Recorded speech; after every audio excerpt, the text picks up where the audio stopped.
할렐루야. 오늘 이제 창세기 22장까지 왔죠. 제가 원래 처음 계획이 12장부터 시작해서 22장까지 이제 하려고 생각을 했었어요. 그런데 이제 벌써 22장까지 왔는데, 22장은 뭐 여러분들도 다 아시다시피 아브라함의 믿음의 결정체가 드러나는 곳입니다.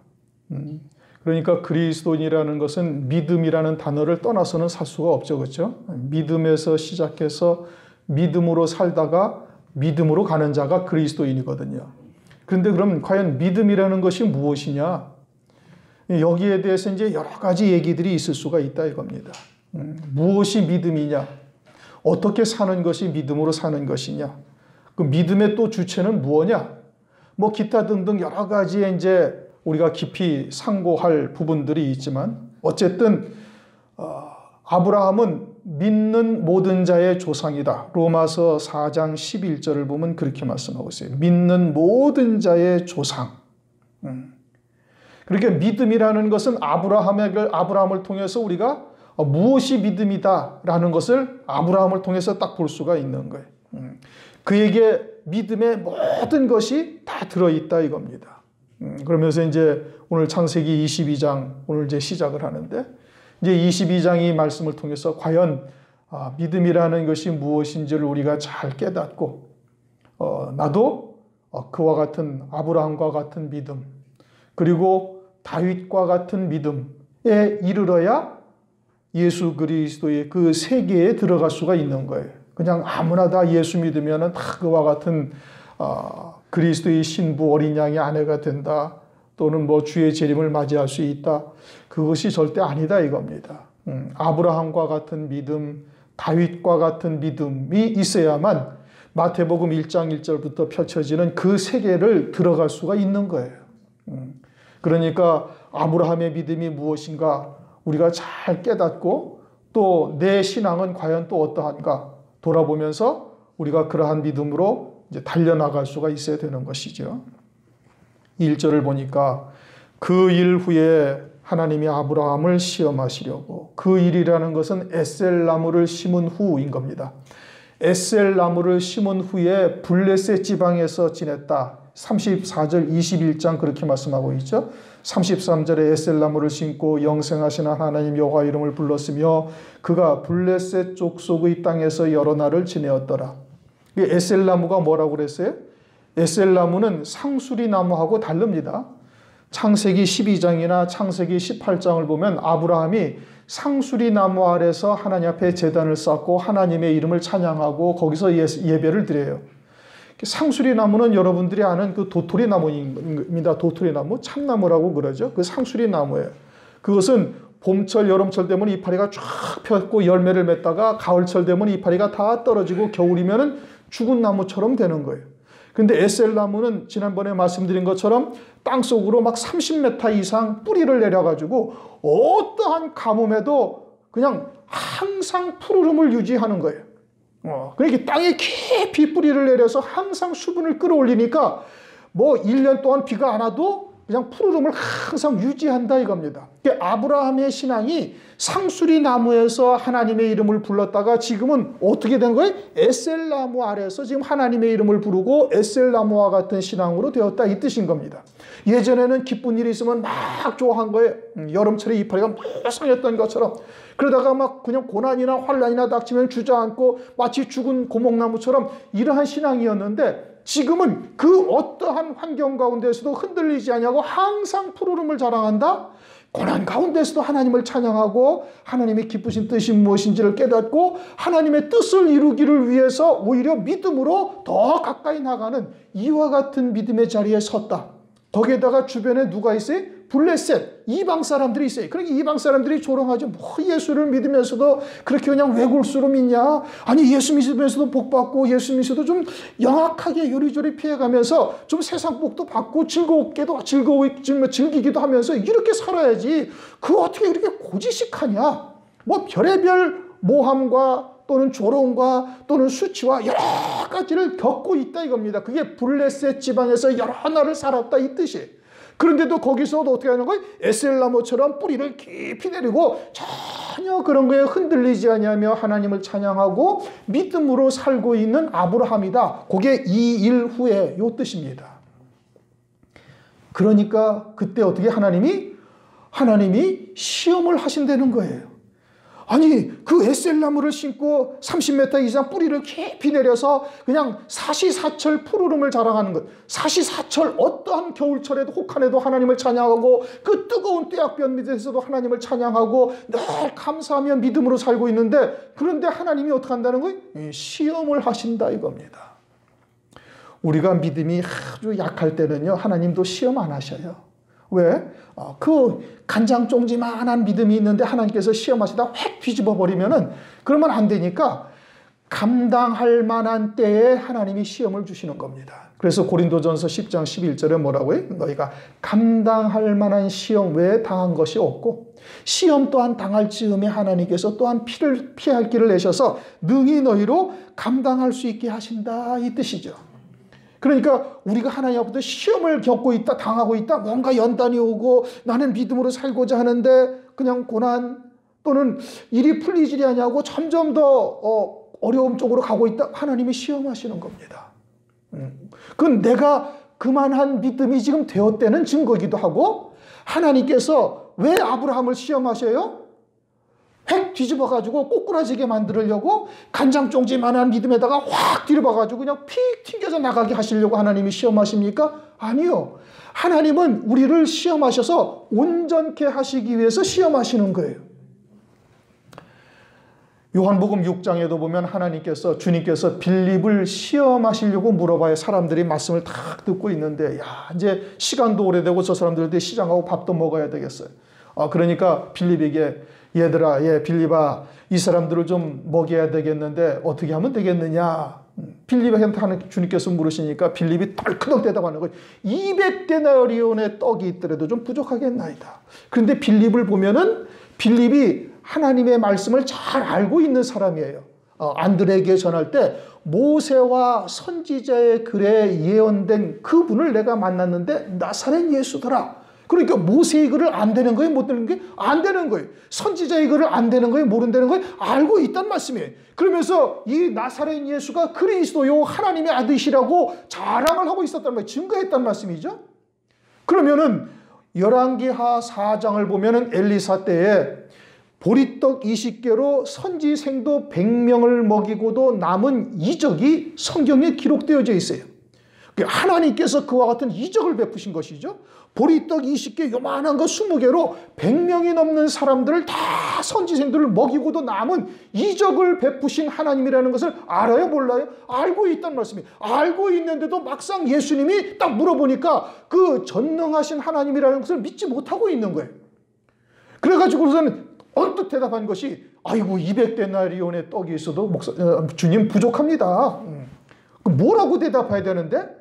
열왕기하 4장에 그 하나님의 이적을 깨닫고 있으면 주여 주께서 하실 수 있나이다. 딱 이렇게 대답을 해야 될 텐데 아니 주님 200데나리온의 떡이 있어도 모자랍니다.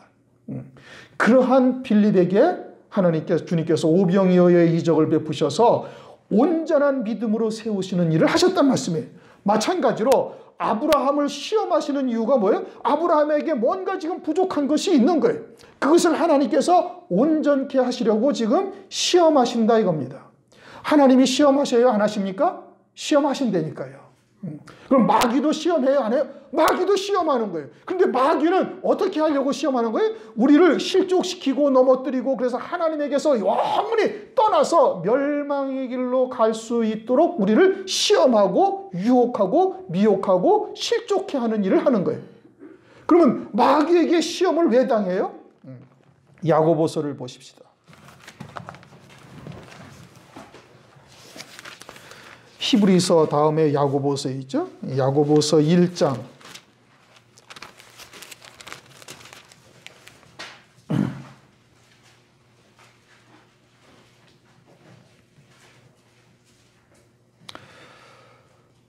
14절 15절을 다 같이 읽습니다. 오직 각 사람이 시험을 받는 것은 자기 욕심에 끌려 미혹됨이니 욕심이 잉태한 즉 죄를 낳고 죄가 장성한 즉 사망을 낳느니라. 마귀에게 시험을 받는 것은 우리가 육신으로 치우치어서 육신의 정과 욕심으로 육신의 정욕, 안목의 정욕, 이생의 자랑으로 쫓아가고 있으니까 마귀가 고구를 틈타서 딱 시험하는 거예요. 그래, 마귀가 그렇게 시험하는 이유는 뭐예요? 마귀가 그렇게 시험하는 것은 우리로 하여금 육으로 치우쳐서 완전히 멸망길로 갈 수밖에 없도록 만들기 위해서 시험하는 것이고, 하나님이 시험하시는 것은 우리를 온전케 하시기 위해서 시험하는 거예요. 무언가 하나님이 원하시는 수준에 우리가 미달됐거나 아니면 부족함이 보이거나 그러니까 하나님께서 우리를 시험하신다 이겁니다. 그런데 시험을 하시더라도 하나님께서 어떻게 시험하시는 거예요? 하나님께서 우리를 감당할 만한 시험만 우리에게 주시는 거예요. 우리의 믿음의 분량에 합당한 시험만 하나님께서 하신단 말이에요. 우리의 믿음의 분량에 더 큰 것을 하나님께서 우리에게 요구하질 아니하신단 말이에요. 그래서 고린도전서 10장 11절 말씀이 그거다 이겁니다. 그러면은 우리가 이와 같은 시험 또는 연단, 때로는 우리가 육신에 좀 치우쳐가지고 육신의 정욕 때문에 마귀에게 시험을 받을 때, 그럴 때 우리가 어떻게 하려는 거예요? 마귀에게 시험을 받는 것도 하나님이 허용하셔야 받는 겁니다. 마귀가 우리의 머리카락 한 올도 하나님의 허용하심이 없이는 절대 건드리지를 못하는 거예요. 왜? 나는 이미 그리스도께서 피로 값쓰고 사신 바 된 그리스도의 것이 되었단 말이에요. 그리스도의 지체가 되어진 몸이란 말이에요. 그런 욥기서를 보시면은 욥을 시험할 때 사탄이 하나님 앞에 나와서 반드시 하나님이 허용하는 범위 안에서만 시험을 하는 거예요. 생명은 절대 건들지 못하게 하니까 절대 욥을 죽일 수가 없는 거예요. 그냥 고통스럽게만 할 뿐이지. 그러니 마귀가 우리를 시험한다. 때로는 우리가 육신의 정욕 때문에 욕심 때문에 시험을 당한 자 할지라도 그것은 하나님이 허용하는 범위 안에서만 우리가 시험을 당한다 이 뜻인 겁니다. 그러면은 그와 같은 마귀의 시험이든 또는 하나님의 시험이든 그와 같은 시험을 당할 때는 그것을 우리를 어떻게 해야 되는가? 지금 야고보서 읽었죠? 야고보서 1장 2절을 다시 한번 읽어보십시다. 야고보서 1장 2절. 내 형제들아, 너희가 여러 가지 시험을 만나거든 온전히 기쁘게 여기라. 참 역설적이죠. 좀 어려운 말로. 기가 막히다 이 뜻인 겁니다. 시험을 겪으면서 고난당하고 어려움을 겪는데 하나님께서는 뭐라고 성경에서 말씀하시? 아주 기뻐하는데, 기뻐하는 것도 어떻게 기뻐하려는 거예요? 아주 온전히 기뻐하라. 중심에서부터 속으로부터 겉에까지 다 기뻐하라 이겁니다. 왜요? 그것은 하나님이 사랑하시고 계시되는 표적이다 이겁니다. 히브리서 12장 5절 이하에 보면 하나님께서 사랑하시는 아들들마다 징계하시고 채찍질 하시는 거예요. 만약에 그와 같은 것이 없으면 너희는 하나님의 아들이 아니고 사생자다. 그러니 하나님께서는 그 받으시는 모든 아들들마다 다 이와 같이 징계하시고 채찍질해서 아들과 같은 믿음의 자리에 세우시기 위해서 시험하시는 거예요. 아브라함을 왜 시험해요? 하나님께서 온전한 믿음의 조상, 모든 믿는 자의 믿음이 무엇냐를 아브라함을 통해서 우리에게 깨닫게 하시기 위해서 아브라함을 하나님께서 그와 같은 믿음의 자리에 올리시기 위해서 시험하고 계시는 거예요. 그러니 시험을 받을 때 어떻게 하라는 거예요? 기뻐하라는 얘기입니다. 그냥 입술로만 성경에서 기뻐하라고 그랬으니까, 데살로니가 전서에 보니까 또 항상 기뻐하라, 감사하라 그랬으니까 속으로는 그냥 분노가 치미는데 막 원망, 불평이 나는데 입술로는 하나님 아버지 감사합니다, 하나님 아버지 기뻐합니다 라고 한다고 되는 거냐? 그게 아니란 말씀이에요. 아버지의 뜻이 무엇인지 하나님의 사랑이 무엇인지를 깨닫게 되어지면 중심으로부터 그렇지, 우리가 지나온 연단의 과정도 당할 때는 고통스러웠지만 막상 지나고 나니까 그것이 내 믿음을 성장케 하고 나로 하여금 하나님의 말씀에 더 가까이 가게 하고 주의 율례, 하나님의 뜻이 무엇인지를 배우게 하시는 과정이었구나, 뒤돌아보면 알 수가 있잖아요. 그러면 지금 겪는 것도 이 과정을 지나고 나면 하나님께서 또 그와 같은 은혜를 내게 베푸실 것을 나는 확신하니. 왜요? 하나님께서는 자기의 아들을 나를 위해서 희생하셨는데 그 희생하시기까지 사랑하시는 하나님께서 나에게 모든 것을 은사로 주시지 아니했겠느냐? 라고 말씀하셨으니 하나님께서 하나님의 기쁘신 뜻을 따라 내게 가장 합당한 것으로 나에게 하셨다라고 믿는 거예요. 그 믿음 안에서 진심으로 하나님 앞에 감사하며, 그리고 이와 같은 과정을 통해서 이루실 하나님의 뜻이 무엇인지 말씀을 통해서 예배를 통해서 깨닫기를 원합니다. 하나님께 그렇게 기도하셔야죠. 그럼 그렇게 기도하는 기도를 하나님이 외면하실까요? 아니요. 반드시 응답하십니다. 다른 사람들은 그저 이것도 달라 저것도 달라, 아버지 고통스러웠으니까 죽겠으니까 빨리 이 문제 해결하게 해주세요, 가난 계시 물러갈지어다, 뭐 어쩌고 저쩌고 이따위 소리를 하고 앉아있는데, 고난당하면서 나는 아버지의 뜻이 알기를 원하고 그 뜻대로 내가 서기를 원하고 내가 어둔하고 미련해가지고 그 아버지의 뜻을 알지 못하니 하나님이여 이 미련한 종에게 하나님 은혜를 베풀어 주셔서 하나님의 귀하신 뜻이 나를 향하신 그 기쁘신 뜻이 무엇인지 종으로 하여금 깨닫게 하여 주시옵소서. 하나님께 그렇게 기도하는데 그 기도를 하나님께서 외면하시겠습니까? 절대 외면하지 않으십니다. 그것이 하나님이 시험하시는 거예요. 그러면 어떻게 하라? 기뻐하라 이겁니다. 또 고난이 닥쳤구나. 아버지여, 이게 내가 무언가 또 하나님의 뜻에서 좀 벗어난 것이 있었군요.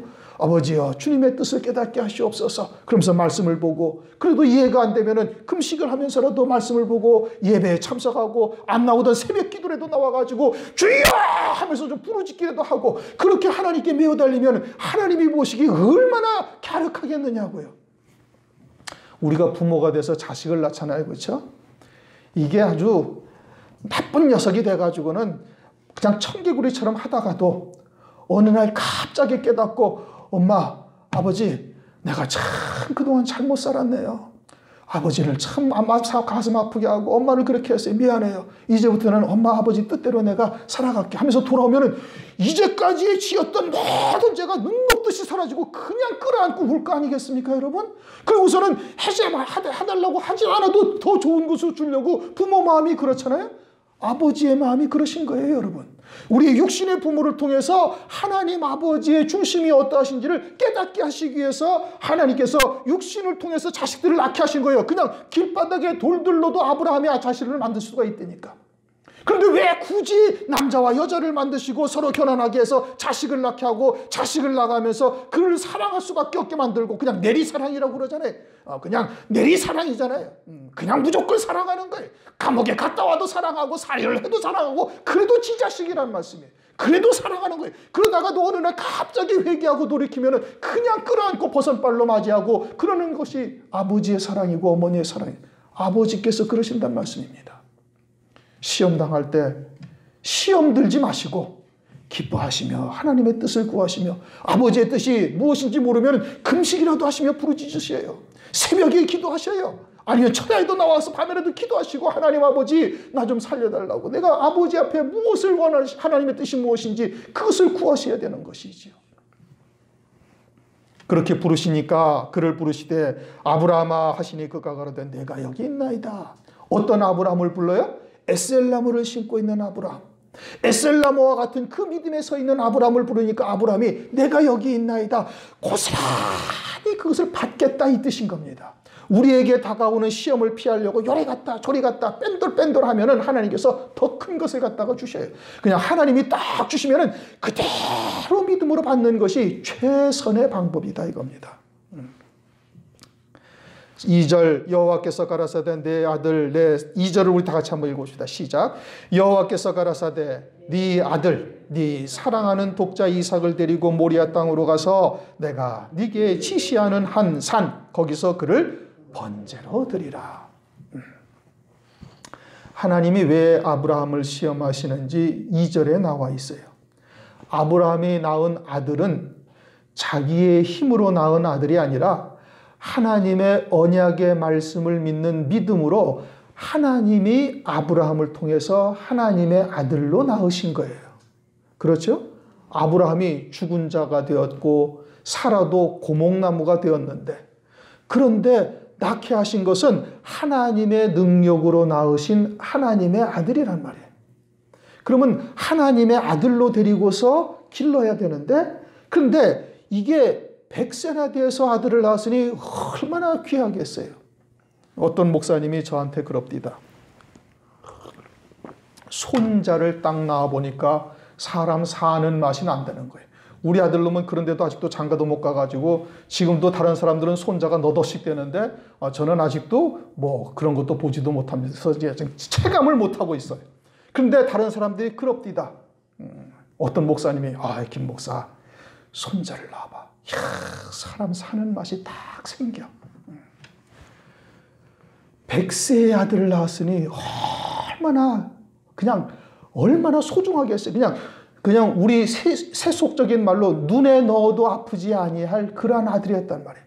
그렇게 처음에는 하나님이 주신 것으로 기뻐하며 하나님 찬양하며 하나님의 아들로서 하나님의 아들로 고이고이 길르다 보니까 나중에 가서 어떻게 했어요? 이제 지 아들이 된 거예요. 그래서 네 아들 누구의 아들이? 하나님의 아들로 줬는데 자기 아들로 지금 기르고 있는 거예요. 다시 말하면 하나님의 아들이요 믿음으로 낳은 아들인데 이제는 육신의 아들이 되어버렸다 이겁니다. 육신의 아들, 자기의 아들로서 지금 기르고 있고 네 사랑하는 독자, 네가 사랑한단 말이에요. 사랑은 누가 사랑하시는데? 하나님이 사랑하시죠. 우리는 사랑을 해봐야 그저 육신의 이 7, 80년, 6, 70년 사는 기간 동안 그것만 바라보고 사랑을 하는데 하나님은 요한일서 4장 8절 하나님은 사랑이십니다. 하나님의 사랑은 영원한 사랑이에요. 때로는 이 땅에 우리가 고난을 겪기도 하고 시험도 하고 연단도 하고 쇠풀무와 같은 데도 집어넣기도 하시지만 하나님은 우리를 사랑하사 쇠풀무와 같은 연단의 과정을 거쳐서 광야 교회와 같은 과정을 거쳐서 어디에 들어가게 하시려고? 가나안 땅에 들어가게 하시려고. 가나안 땅에 들어가면 네가 손으로 짓지 아니한 영원한 집이 있는데 그것을 영생토록 누리게 하시기 위해서 하나님은 그 사랑을 우리에게 베풀고 계시는데 그러니까 그 영원한 사랑으로 그런 이제 성경에서는 진리의 사랑이다 이렇게 말씀하신단 말입니다. 그러한 사랑으로 우리를 사랑하고 계셔요. 그러한 사랑으로 하나님은 이삭을 바라보고 계시고 이삭을 그렇게 사랑하고 계시는데 아브라함은 그저 6, 70년 몇십 년 바라보는 시야에서 그 시각으로 이삭을 사랑하고 자기 아들로 삼고 자기가 지금 사랑하고 있는 거예요. 누가 사랑을 더 하시는데? 하나님이 더 사랑을 하시는데 하나님은 영원한 사랑으로 이삭을 사랑하시는데 아브라함은 그 몇십 년 바라보는 시각으로 이삭을 사랑하면서 그 사랑으로 자기가 기르고 있으면서 자기 아들로 기르고 있다 이겁니다. 그래서 네 아들, 네 사랑하는 독자, 독자는 이때 이스마엘이 있어요 없어요? 있지요. 조금 있다가 그두라의 6 아들이 나올 것을 알아요 몰라요? 아시죠. 그런데 하나님께서는 뭐라고 그래? 네 독자다 이겁니다. 그 독자라는 이유는 창세기를 보시면은 창세기 25장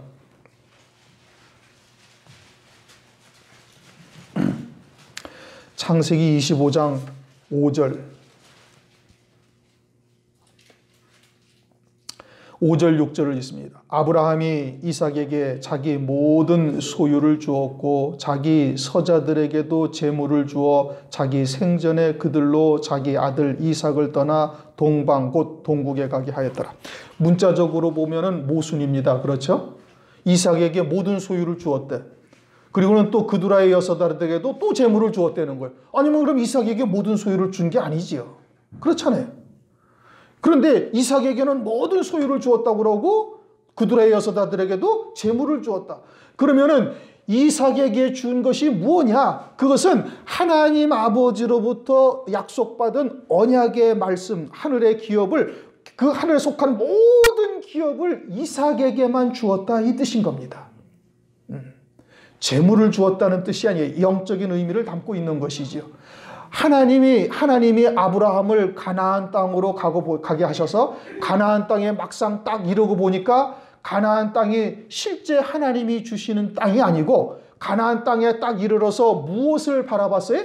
영원한 하늘 본향을 딱 바라본 거예요. 영원한 하늘의 기업을 주시려는 것이로구나 라고 아브라함이 깨닫고 이제까지 다시 본향으로 돌아갈 기회가 있었지만 가지 아니하고 하늘 본향을 사모하며 하나님의 아들로서 온전한 믿음으로 딱 살고 있는 아브라함이다 이겁니다. 그래서 하나님께서는 그들을 위해서 한 성을 예비하셨느니라. 히브리서 11장 안 찾아보겠습니다. 가서 읽어보세요. 그래서 그들을 위해서 아브라함을 위해서 한 성을 예비했다. 그게 뭐예요? 새 예루살렘 성이요 하나님 아버지의 모든 유업을 잇는 그와 같은 아들의 자리에 이르는 것이고, 그 모든 소유를 이삭에게 그대로 주었고, 이 그두라의 여섯 아들은 그저 육에 속한 재물을 쫓는 자들이니까 재물을 주어서 동국으로 보냈다. 하나님에게서 점점 멀어지는 거예요. 하나님께로 가려면 어디로 가야 되는데? 서쪽으로 가야 되는데. 왜? 에덴 동산에서 동쪽으로 쫓겨났으니까 동쪽으로 자꾸 간다라는 것은 하나님에게서 점점 멀어진다는 뜻이고, 출애굽기 3장에 모세가 어느 쪽으로 가다가 하나님을 만나요? 양무리를 물고 서쪽으로 가다가 하나님을 만나는 거예요. 그러니까 그두라의 여섯 아들은 재물을 주어서 동편으로 보냈다, 동국으로 보냈다. 하나님에게서 점점 멀어지는 이방인의 신앙이 된 것이고, 이삭에게는 자기의 모든 소유를 주었다. 아, 가나안 땅에 와보니 하나님께서는 참 본향, 하늘 본향이 나의 본향이고 거기에 한 성을 예비하신 것을 깨닫고는 그 모든 소유를 누구에게 주었다? 이삭에게 주었다. 그게 독자라는 뜻인 겁니다. 우리가 그리스도와 함께한 후사, 로마서 8장 17절을 보면 그렇게 말씀하고 있죠. 아브라함과 함께 복을 받느니라. 갈라디아서 3장에서도 그렇게 말씀하고 있습니다. 아브라함과 함께 복을 받느니라. 그럼 아브라함과 함께 복을 받으면 어떤 복을 받아요? 그 성을 받는 것을 말하고 있는 거예요. 그래야 아브라함과 함께 믿음으로 아들이 되는 것이고, 그리스도와 함께한 후사가 되므로 맏아들 되시는 그리스도와 함께 아들로서 아버지의 유업을 다 잇는 자가 되는 거예요. 그러니까 하나님께서는 이삭을 믿음으로 낳은 이삭에게 아버지의 모든 유업을 줄 계획을 미리 딱 가지고 있었는데, 그런데 아브라함이 시간이 지나면서 자기의 아들로, 자기가 육신의 사랑으로 사랑하는 아들로, 그러니 그와 같은 말씀과 그와 같은 교육을 받고 있는 이삭도 또 육신의 아버지의 아들로 이렇게 변질되어져 가고 있는 것을 하나님께서 보시고 하나님을 시험하신다, 이 뜻인 겁니다. 우리도 첫째 부활이라는 영광, 주의 재림을 이제 눈앞에 두고 재림을, 환난을 통해서 이루실 구원이 무엇인지를 이제 말씀을 통해서 깨닫고, 이제 첫째 부활 어린 양의 안에 그리스도의 신부가 되는 길이 무엇인지를 알고 그 소망을 갖고 살아가고 있다는 말씀입니다. 그런데 세상은 점점 소돔화 되어져 가고 있고, 그러니까 우리는 밖에 나가면 어떻게? 세상의 영향을 받지 아니할 수가 없는 거예요. 우리가 조금 다급한 문제 좀 해결하고, 또 이런저런 육신적인 문제 좀 어떻게 좀 해결하고, 이제 표대는 무엇인지를 보고 있지만 잠시 좀 해결하고 아버지 돌아올게요 하고 한 발자국씩 나가다 보면은 어떻게 되는 거예요? 세속화의 길로 가게 되어지고, 그러면은 하나님께서 어떻게 하셔요? 하나님께서 그러면 이와 같이 시험을 하신단 말입니다. 그러면서 아브라함과 이삭과 같이 이와 같은 믿음의 자리에서 벗어나는 일이 있으면 하나님께서 우리를 이렇게 연단을 하셔서 온전한 길로 돌아오게 하시는 일을 하나님께서 하신다, 이겁니다. 모든 소유를 누가 받았다? 이삭이 받았다. 그런데 이삭 이전에 누가 있었어요? 이스마엘에 대해서는 우리가 21장에서도 충분히 상고했던 것처럼 하나님께서 그와 함께 하시죠. 그렇죠? 그리고 큰 민족을 이루게 하시겠다. 이삭은 그냥 20년이나 지나서 야곱과 에서 두 아들만 낳았어요. 그렇죠? 야곱과 에서 두 아들 낳았어요. 그 사이에 이스마엘은 12방백을 낳았단 말입니다. 그러니까 이스마엘이 훨씬 더 세상적으로는 부강한 나라가 된 것이고 부유한 민족과 족속을 이룬 것이에요. 그렇게 이삭보다는 훨씬 더 부유한 것이고, 또 야곱과 에서를 봐도 마찬가지예요. 에서는 들사람이 되어져 가지고 야곱이 가서 겨우 먹고 살 만큼 돼 가지고 돌아올 때 에서는 어떻게 400명의 군대를 거느릴 정도로 아주 대단한 부유한 사람이 되는 거예요. 그와 같은 것은 이삭과 이스마엘의 신앙, 그와 같은 교회, 또는 야곱과 에서와 같은 신앙, 또는 그와 같은 교회를 우리에게 지금 계시해주고 있는 거예요. 믿음으로 하늘의 유업을 쫓아가고자, 또는 오직 믿음으로 살고자 하는 자들은 세상에서 그렇게 아주 고난당하고 어려움을 겪고, 또는 이방 신앙과 같은 세속화된 신앙보다 훨씬 더 어려움을 겪고 세상적으로는 하나님이 함께하지 아니하는 것처럼 보인다, 이 뜻인 겁니다. 세속화된 신앙이, 이방인의 신앙이 훨씬 더 교회가 빨리 성장하고 훨씬 더 부유하고, 또 이방의 신앙을 가진 자들이 세상에서는 훨씬 더 잘 되는 거예요. 그러니까 믿음을 가진 사들이 어떻게? 때로는 미혹을 당하기도 하는 거예요. 그러니까 아브라함이 에셀나무를 심고 블레셋 사람들 지는 곳에서 여러 날을 살았다. 이것이 무엇을 의미하는지를 우리가 잘 생각해야 되는 거예요. 그러나 우리에게는 뭐가 있어요? 하늘에 소망이 있다 이겁니다. 잠시 60, 70년 육신의 장막을 벗고 나면은 영원한 누리게 되어질 영광이 우리를 위해서 예비되어져 있는 거예요. 그것을 위해서 하나님께서는 우리를 때로는 연단하시고 어려움을 겪기도 하시고 광야의 길을 겪기도 이렇게 하나님께서 역사를 하시는 것이지요. 그래서 여호와께서 가라사대 네 아들 네 사랑하는 독자 이삭을 데리고 모리아 땅으로 가서 내가 내게 지시한 한 산에서 거기서 그를 번제로 드리라. 그 모리아 땅으로 가라. 모리아 땅으로 갔죠. 역대하를 한번 보십시다. 역대하 3장 1절. 이제 모리아 땅으로 가서 거기서 한 산에 올라가서 거기서 이제 이삭을 번제 제사로 드리려고 합니다. 그곳이 이제 어떠한 곳이 되는가? 역대하 3장 1절을 보시면은 구약성경 658페이지 역대하 3장 1절.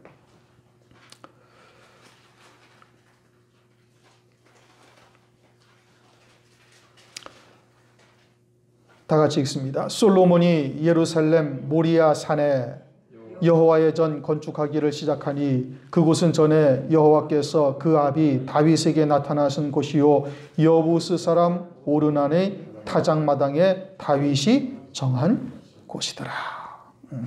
다윗이 말년에 인구조사를 하다가 사단에 격동하는 바람에 인구조사를 하다가 하나님께서 역병을 돌게 하셔요. 그러다가 다윗이 하나님 제가 잘못한 것인데 왜 하나님의 백성들에게 이렇게 분노하십니까? 차라리 내 아비 집과 나를 치시라고. 그러는 사이에 모리아 땅에 갔다가 거기서 오르난의 타작마당에서 하나님의 사자가 큰 칼을 들고 딱 서 있는 걸 봐요. 그러자 선지자 갓이 다윗 왕이여 빨리 여기서 단을 쌓고 하나님 앞에 제사를 드리시오 해서 오르난의 타작마당을 금 600세겔에 사고 거기서 제사를 드림으로 다윗이 어디에서 제단을 쌓았어요? 모리아산에서 제단을 쌓았어요. 솔로몬이 그래서 어디다 성전을 지었어요? 모리아산에다가 솔로몬이 성전을 딱 지은 것입니다. 그런데 지금 거기에 뭐가 있는 줄 아십니까? 오마르 사원이라는 회교도 사원이 딱 들어가 있는 거예요. 그리고선 그 안에 들어가면 바위가 하나 있는데 그 바위는 이삭을 번제 제사로 드렸던 곳인데 회교도들은 거기를 갖다가 이스마엘을 아브라함이 거기에다가 번제 제사를 드린 곳이다 해가지고 자기들의 사원을 딱 짓고 있고 아주 그냥 유대인들 꼼짝도 못하게 하고 기독교인들도 들어가지도 못하게 하는 이와 같은 일들이 오늘 벌어지고 있죠. 그러나 이제 앞으로 적그리스도가 등장하게 되어지면은 거기다가 솔로몬의 성전을 지었던 것 같은 성전을 짓게 됩니다. 그것이 이제 환란이 시작됐다는 표징이 되죠. 이제 제가 어떤 목사님한테 한번 들었는데 그 오마르 사원의 땅과 그 터가 유대인들한테 팔렸다는 정보가 있어요. 기가 막힌 일이죠. 그래서 저도 인터넷을 막 뒤져봤더니 인터넷에서 사라졌답니다. 그 뉴스가. 그래가지고 지금 찾아보지는 못했는데 그 오마르 사원의 터와 그 모든 것이 다 유대인들한테 팔렸다라는 이야기를 어떤 목사님한테 들었어요. 만약에 그것이 사실이라면 이건 어마어마한 일인 겁니다, 여러분. 그러면 이제 아주 가까운 시간 내에 이제 거기에 유대교가 율법에 따라 성전을 짓고 제사를 드리기 시작하면은 이거는 문제가 아주 심각한 때가 되는 겁니다. 적그리스도의 한 일의 언약이 실현되는 때가 되는 거예요. 그러면 이제 7년 환란이고 그로부터 7년 후에 주님은 재림하시는 겁니다. 그 모리아산이에요. 아브라함이 모리아산에 가서 이삭을 제물로 드렸다. 그 모리아산이 뭐냐? 그 모리아산이 다윗이 금 600세겔을 주고 산 오르난의 타작마당이고 그리고 솔로몬이 성전을 지은 것이고 그곳에 지금은 회교도 사원이 있는 오마르 사원이 있는 이와 같은 곳이 지금 되어져 있는 것이죠. 그래서 거기서 그를 번제로 드리라. 거기서 번제로 드리라는 것은 번제 제사는 내가 죽어야 할 자리에 짐승이 대신 죽는 겁니다. 그러면 거기서 번제를 드리라는 의미는 뭐예요? 육신의 아비로서의 아브라함도 거기서 불태워 드리고 육신의 아들로서의 이삭도 거기서 불태워 드리라 이 뜻인 겁니다. 그것이 오늘날 우리들에게는 로마서 12장 1절 말씀처럼 너희 몸을 하나님이 기뻐하시는 거룩한 산 제사로 드리라. 이것이 너희가 드릴 영적인 예배니라. 그러니까 우리는 이제 살아있으나 죽은 자가 되는 거예요. 아브라함도 그 자리에서 이제는 육신으로서의 아브라함, 이삭의 아비로서의 아브라함은 죽고 오는 것이고, 거기서 자기도 불로 타 죽고 오는 것이고, 육신의 아들로서의 이삭도 거기서 불에 타서 죽고 돌아오는 거예요. 이제는 온전히 하나님의 아들로서의 아브라함, 하나님의 아들로서의 이삭으로만 사는 자로 완전히 바뀌어지는 겁니다. 그래서 그 제사를 딱 드리고 난 다음에 이제야 네가 나를 경외하는 줄 알았다, 이렇게 말씀을 하시는 겁니다.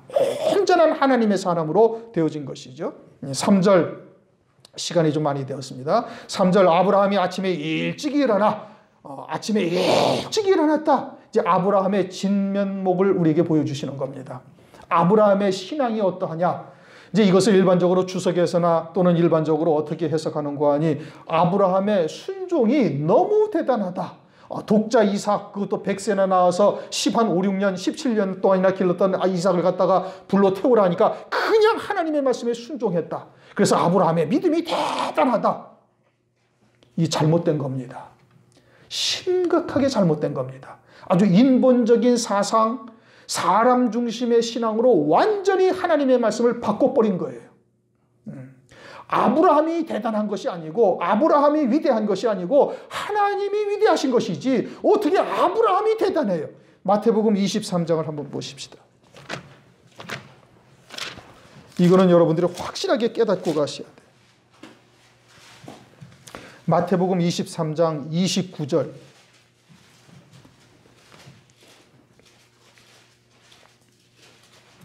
마태복음 23장 29절 다 같이 읽습니다. 화 있을진저 외식하는 서기관들과 바리새인들이여, 너희는 선지자들의 무덤을 쌓고 의인들의 비석을 꾸민다. 의인의 비석을 꾸민다? 아브라함의 비석을 꾸민다는 거예요. 아브라함이 이와 같이 훌륭했다. 그와 같은 독자 이삭을 갖다가 하나님의 말씀에 절대 순종해서 그냥 두말 없이 딱 나가서 이삭을 갖다가 번제로 드리는 이 아브라함의 믿음이 훌륭하다라고 아브라함의 비석을 꾸민다. 아브라함을 칭찬한다. 사람을 칭찬한다. 이 뜻인 겁니다. 그러나 그것은 절대 잘못된 겁니다. 아브라함이 훌륭한 것이 아니라 그와 같은 믿음의 자리로 이끌어 가시는 하나님이 위대하신 거예요. 아브라함이 아침에 일찍 일어났다는 것은 해가 떠서 아주 밝아졌다 이겁니다.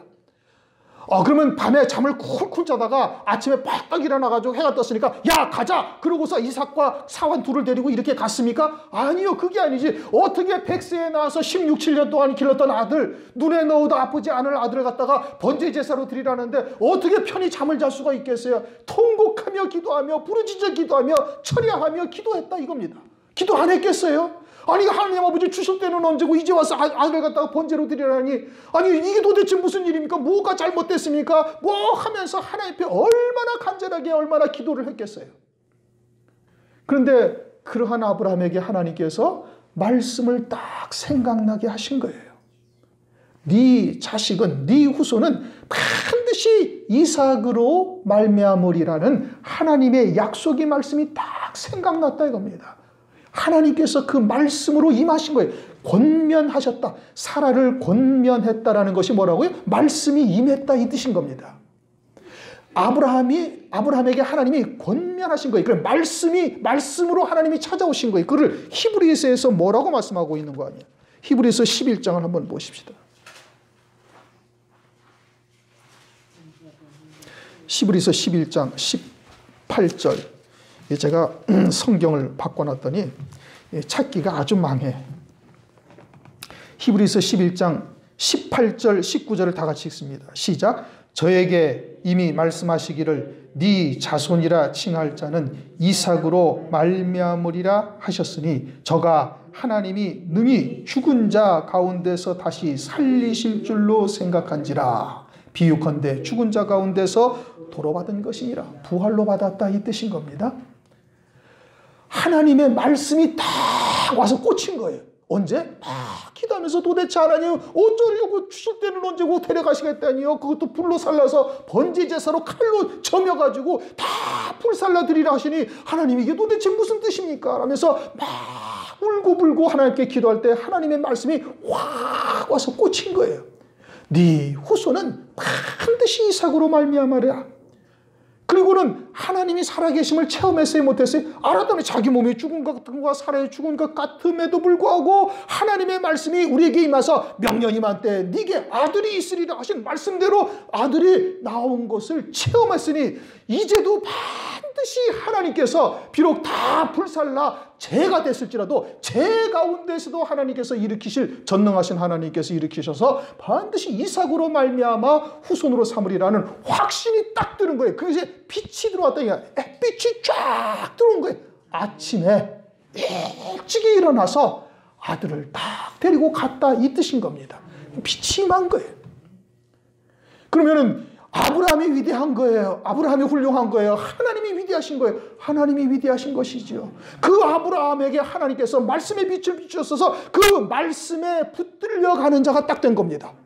반드시 말씀대로 이루실 전능하신 하나님이라는 것을 확신하고 조금도 의심하지 아니하고 조금도 두려워하지 아니하고 이삭을 딱 데리고 그리고 사기 두 사람에다가 나무를 갖다 불로 태울 나무를 딱 지우고 당당하게 믿음으로 딱 가고 있는 아브라함이다 이겁니다. 그게 믿음인 겁니다. 그게 믿음인 거예요. 사도행전 18장을 다시 한번 찾아보십시다.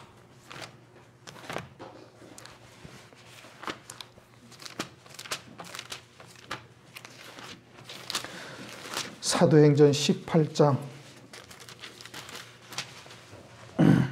5절